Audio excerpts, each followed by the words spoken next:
let's start off with the champion changes.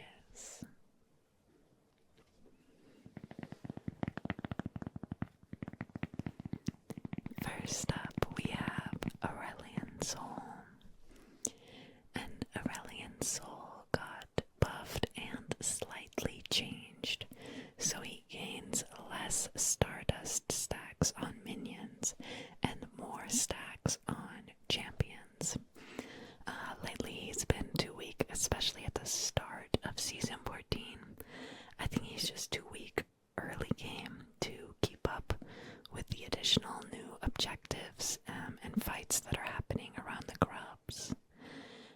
So Rane is just making him able to trade more against champions rather than just scaling off of minions.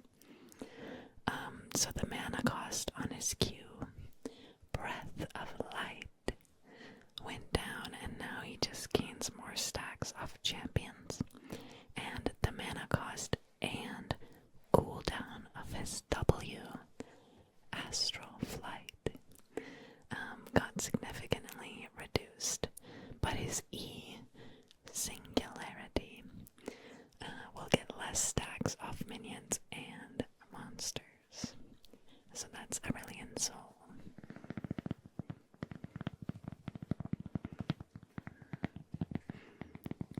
Next up,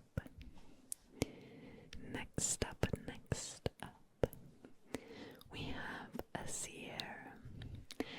And Azir received a small nerf. He's been pretty OP in competitive play. I think especially after his W, Arise, was changed to now proc on hit effects. A lot of Azirs have been taking fleet footwork because it's safer in lane, and he already scales really well, so he doesn't really need a more aggressive keystone. Also, I know they don't play this in pro play or anything, but the fact that his W procs on hit effects also means he could take Grasp of the Undying against melee champions in the top lane. For example, I remember near the end of last season, I played a lot against a guy who was spamming a seer top with Grasp, and there's really just not a lot you can do against it in this lane if your jungler doesn't come help you. He just stabs you to death under tower with his soldiers while getting tankier with the Grasp, and it's actually kind of OP. And for that, Riot is nerfing his health regeneration by a little bit. And it's not too much, to be honest, but he's not that strong in solo queue compared to how strong he is in pro play. So it's kind of hard to balance Azir, I guess. But that was Azir. Let's move on now.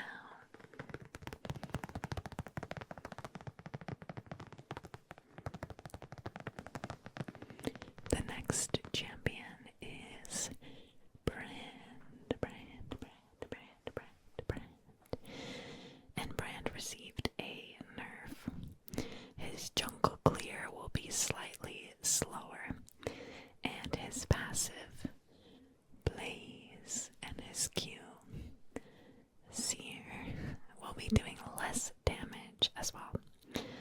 With the recent changes to shards now only giving health as a defensive option, champions like Brand or Lilia, who deal percent max health damage in their kit and in their items, really benefited from the change, along with them being strong already.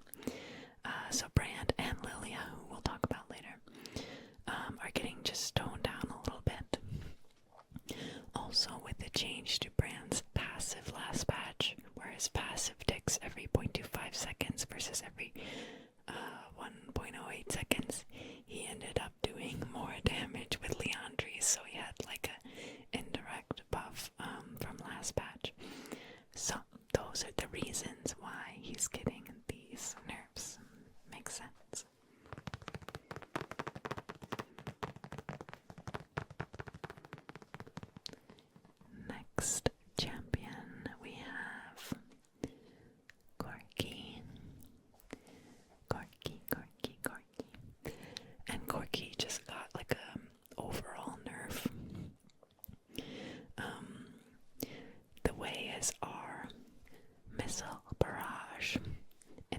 works with malignance and eclipse. Eclipse.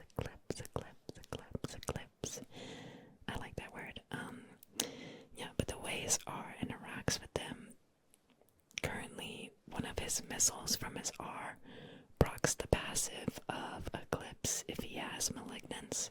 So Riot is removing this interaction because the poke was just a little bit too much. I think a lot of Corgis will, they have been going Ultimate Hunter plus Malignance.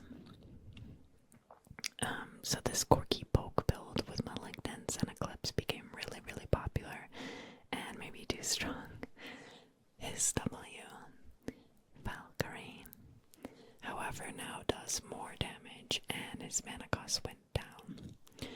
I don't think this is going to change things too much because it's not like he's using his W for damage in most situations, but that was Corgi.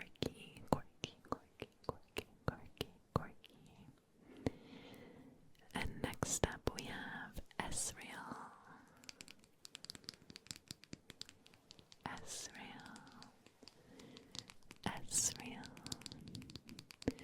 And Ezreal received a nerf with the small buff to Essence Reaver this patch, and also the buffs he received in the previous patch. Ezreal got a little bit too strong, so Riot is just toning him back down a little bit. He is getting a damage nerf to his Q, Mystic Shot, and also his R, True Shot Barrage. So that was Ezreal. The next change is to the champion, Illaoi. And this change is kind of an interesting change. So the tentacle range on her passive, Prophet of the Elder God, is getting increased, but the damage is going down. Based on the numbers, I think overall this is a buff, but I can see in some scenarios where this could actually be a nerf. Like for example, when she ults, if you're playing a champion with no dashes, or if you used all your dashes, you can't really dodge her tentacles anyway when she ults you, since it slams down so fast. So the nerf, the damage nerf on her Q might make her counter engage less potent, since you might be able to kill her before she kills you with the tentacle damage. I don't know. I guess we'll just have to see how her win rate changes after this patch.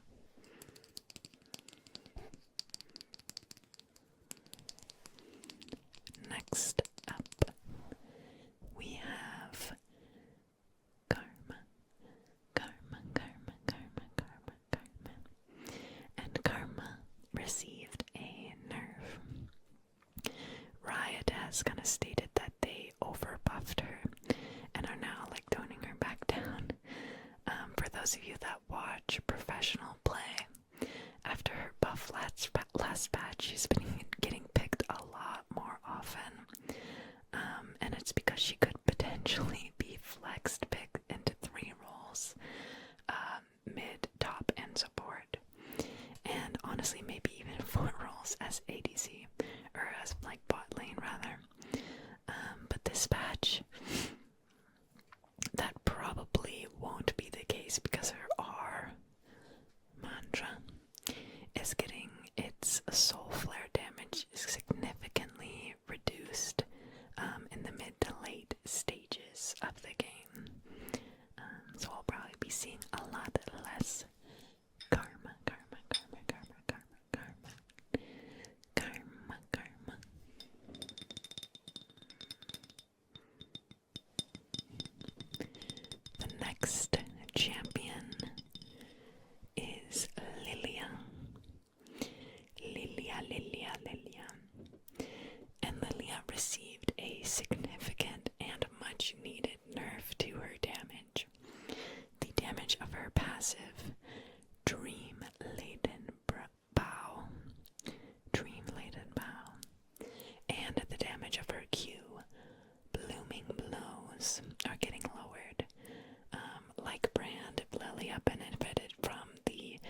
recent shard changes where everyone has a little bit more HP, but less magic resist.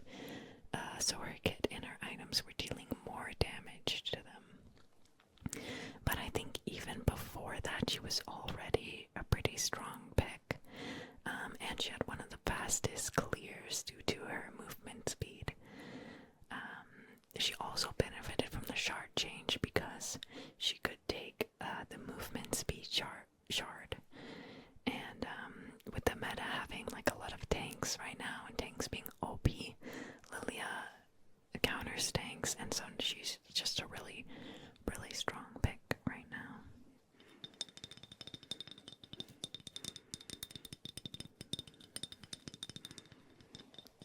Next up, we have Maokai. And Maokai received a nerf to support Maokai. But I would say it's a buff to Maokai top and Maokai jungle. He's going to be able to spam his Q, Bramble Smash, a lot more, but use his E, Sapling Toss, a lot less. I think Maokai support had like a 56% win rate, which is like obviously really high. He can engage, he can disengage, and what's really strong is he can also check bushes with his E without having to like face check. So he can get vision around objectives really, really easily and a lot safer than other supports. So that's why I think we're seeing this like a little bit of a Maokai nerf here. Oops, sorry, I should have scrolled down. Next up, we have Nidalee.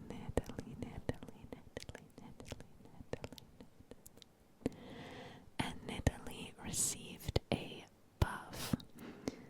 The healing and the bonus attack speed on her E, Primal Surge, are both getting increased, and this will probably help her out a little bit. Even though Nidalee can potentially one-shot squishy targets with the new AP items, she doesn't really have like a Fizz E or like an Akali W to help her dodge things after she jumps in. And with more tanks being in the meta and being able to absorb her spears with Kinnick Rokern, she's just a lot less potent than she used to be.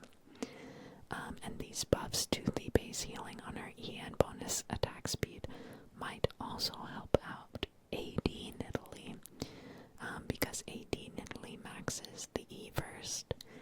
But I hope we don't see too many Nidalee tops because it's pretty annoying. Anyway, that was Nidalee. Next up, we have Pike. And Pike received pretty significant buffs. One, he's going to be tankier. He's also going to deal more damage. And he's going to be faster. Yeah, he's literally going to be bigger, faster, stronger. His base armor has been increased. The damage on his Q, Bone Skewer, has increased. And the bonus movement speed on his W, Ghost Water Dive, has increased. And the damage on his E, Phantom Undertow, has also increased. So I think we should all be ready to see more Pikes in our games.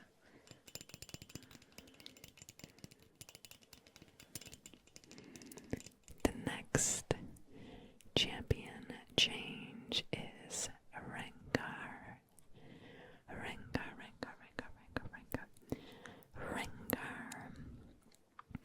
And Rengar received a nerf.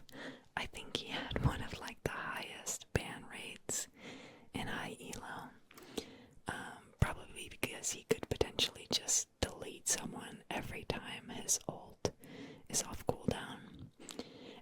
also synergizes really well with the new lethality items like hubris, and with lethality being stronger in general now.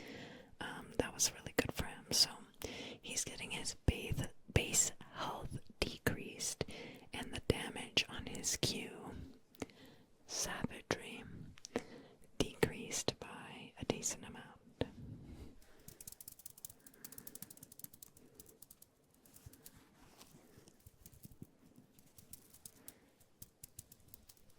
Next up, we have Shaco. Shaco is getting a buff. His W, Jack in the Box, will now cost less mana and deal bonus damage to monsters, and they will no longer get one shot by the grubs. His R, Hallucinate, is also getting a quality of life change. When Shaco's clone is out of range of him, it will now mimic the Shaco Q, Deceive, in terms of its animation. So basically now it's going to be harder to determine which one is Shaco and which one is the clone. And I think this is also kind of a buff to Shaco Top, because he can now spam his boxes a bit more since the mana cost is going down. And he can also help to leash his jungler a lot better and help with the grubs with his W. So maybe Pinkward will be happy about this change. We'll see. Next up, we have Shyvana.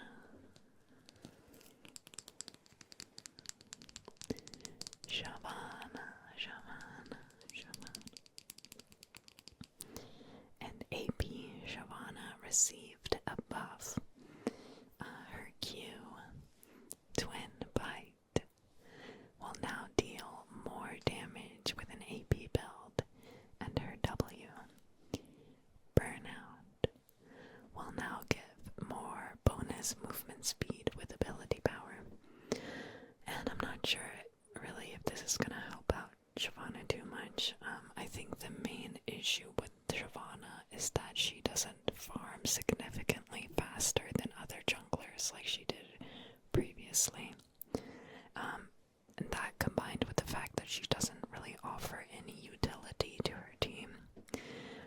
And her ganks are just really bad. Like I'm sure most of you, when you play against Shyvana jungle, you're able to lane a lot more aggressively because you're not worried about Shyvana ganking you. So basically her laners suffer a bit with their opponents knowing, we're playing against Shyvana jungle. I think the only time where Shyvana's good is where she's able to build up a significant level lead on the enemy jungler and then up to 1v9. And if she can do that without her laners falling significantly behind.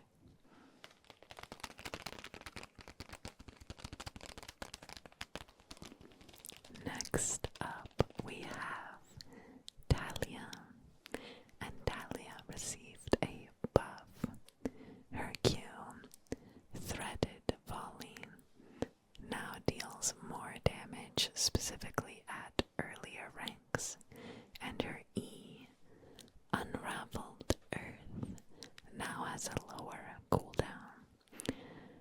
I'm not really sure what to say about this because I don't think I've ever played a game of Talia in my entire life. But I do hate playing against Talia because her E is really annoying to play against. So the fact that her E is getting a lower cooldown kind of annoys me.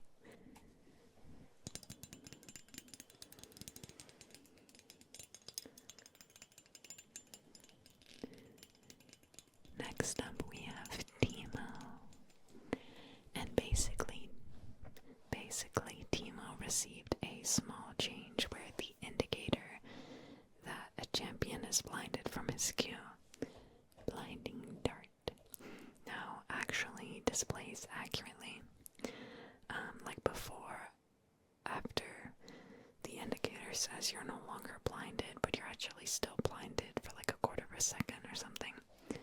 So this is a good change. That was Nemo.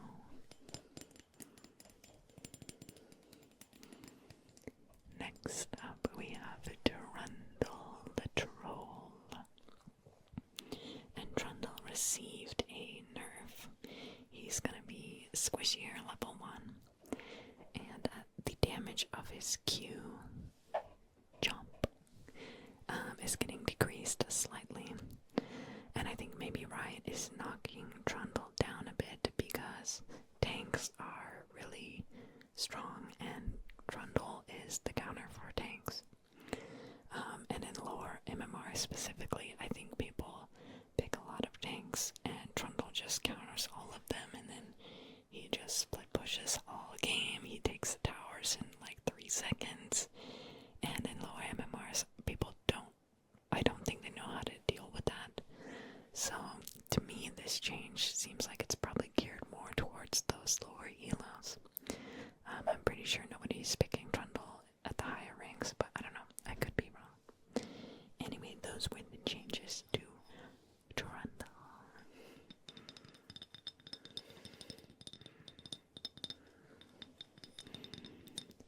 Next up, we have Twitch, and Twitch, this is a very small change. He basically just received a small quality of life change where using his E, Contaminate, will be slightly more forgiving, so that's cool. Let's just move straight on to Wukong. And Wukong received a buff. His Q, Crushing Blow. The range is getting like significantly increased at earlier levels, and the damage is getting increased. Okay, and the cooldown of his E, Nimbus Strike, is getting reduced, and this actually, I think, is a really significant change to Wukong top. Like getting the extra range and extra damage on his Q in a lot of matchups is really gonna make a difference, and I'm just afraid of Wukong getting a little bit too strong in lane because, well, he's already strong in like a 5v5 setting, with his like double knock up, with his ability to go invisible.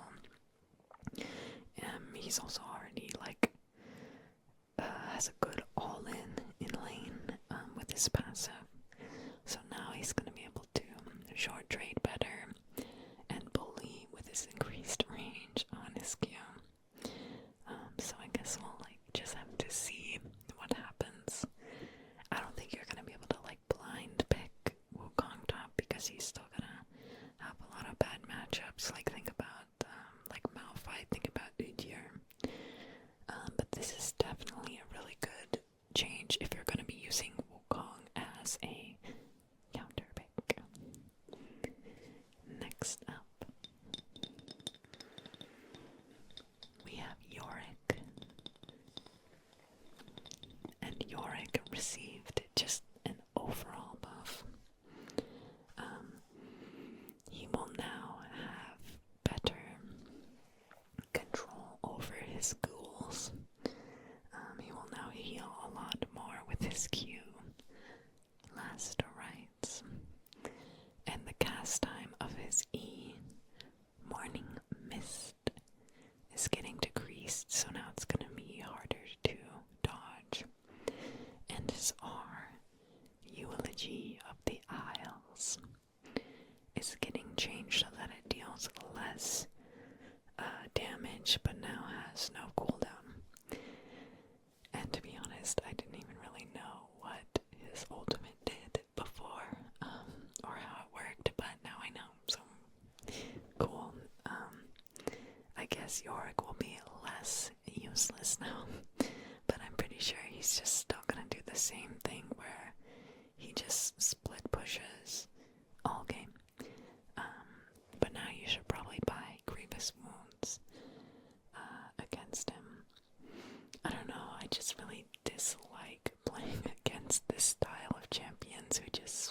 finished the entire game. And the ones who are just like stat check juggernauts, like Alawi, also Yorick. Even though like I'm not trying to brag or anything, but even though like I feel like I barely lose to these kind of champions, they're just, I don't know, they're really annoying to play against. So I hope we don't see a lot of your expect. Alright, then next up we have Zeri.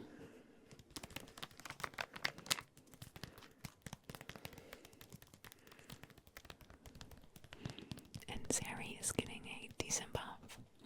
She will now be doing a little bit more damage, and the cooldown of her R, Lightning Crash, is getting reduced at the earlier ranks. I'm not sure what to say about this, but like the 20-second reduction in cooldown on her R is kind of a lot, because Zeri is really only a champion in a 5v5 setting with her ultimate available, I think. So I guess now she'll have a lot more openings to fight. But I think overall she's still gonna be a weak pick. Alright, last champion is gonna be Ziggs. And Ziggs will now be tankier against AD threats. And he's also gonna be safer in lane because the cooldown of his W, Satchel Charge, is getting reduced. So I guess APA is gonna be happy about this one.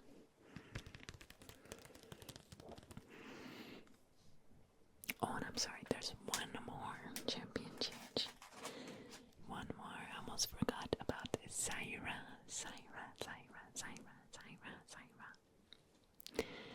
And Zyra is getting changed so that she can use her W, Rampant Growth, more frequently. So I guess she's gonna be more interactive a little bit. Anyways, let's move on to the items.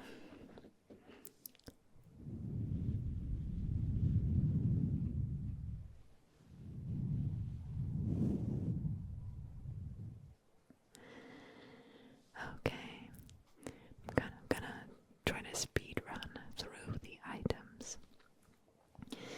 So Essence Reaver got a small buff. Quincy's Rage Blade got its build path changed and a small buff to its AP and AD. Hullbreaker now works as it's supposed to. Koenig Rookern, the strongest magic resist item in the game, will still be the strongest magic resist item in the game, let's be honest, because unlike the other magic resist items, the magic shield that you get from this item scales off of other tank items and health runes and health shards that you take. So you could just build this one magic resist item and get a larger magic resist shield with the more HP armor items you build. So it's a very, very strong. Rod of Ages got a small buff. Stride Breaker actually got changed to now be a Tiamat item. The cost has increased, but overall the item is just a little bit better. Maybe we'll be seeing more Garens or Dariuses building this item if they're playing against a lot of ranged champions. The Collector got a very small nerf. The movement speed on Yumu's Ghostblade is getting nerfed for ranged champions because of a lot of AD carries have been building this item, and also because of this, Jace players are now sad. And Archangel's staff received a small buff. Echoes of Helia change, so it does less damage, but it heals more. Hextech Alternator received a nerf. Hextech Rocket Belt received a nerf. Kraken Slayer got changed, so the damage no longer scales with AD and AP, but instead now scales with levels. And I think overall this is a buff. Like 80 carries can now build this item, and then more attack speed items do more damage this way. I don't know.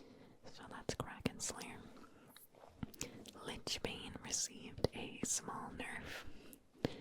Luden's Companion got an overall nerf.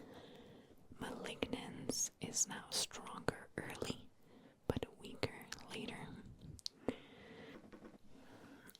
The passive damage on Profane Hydra got increased, but the damage on its active got reduced. So basically, better wave clear, but less damage for one-shots. Static Shiv got changed, so it's 300 gold cheaper, but it deals less damage to champions. I think overall this is a buff. You could buy Static Shiv for the wave clear. And now you have 300 extra gold for your next longsword.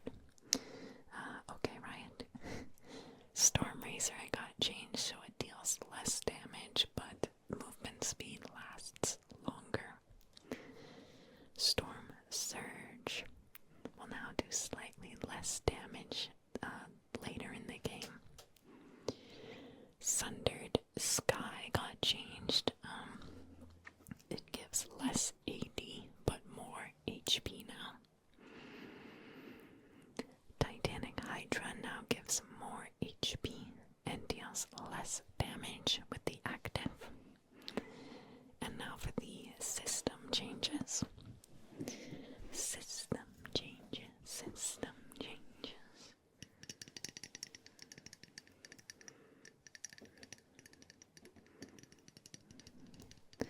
The Rift Herald will now be easier to use and a bit more forgiving if you're accidentally crashing it into a wall. And that was really it for the system changes. Now let's check out the skins we have for this patch. The Heaven Scale skins. Heaven Scale, Heaven Scale, Heaven Scale. And these skins are so cool. They're so pretty. There's kind of a lot going on in the splash art, but I really like them. And I really, really particularly like the Prestige Ezreal skin.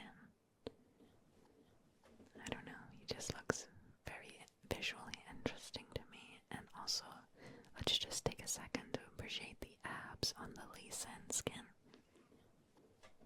What do you think? Anyways, those were my thoughts on patch 14.3.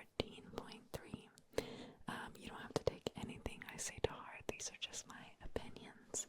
But if you did enjoy the video and you want to see more League of Legends ASMR patch notes, don't forget to leave a thumbs up so I know you liked it.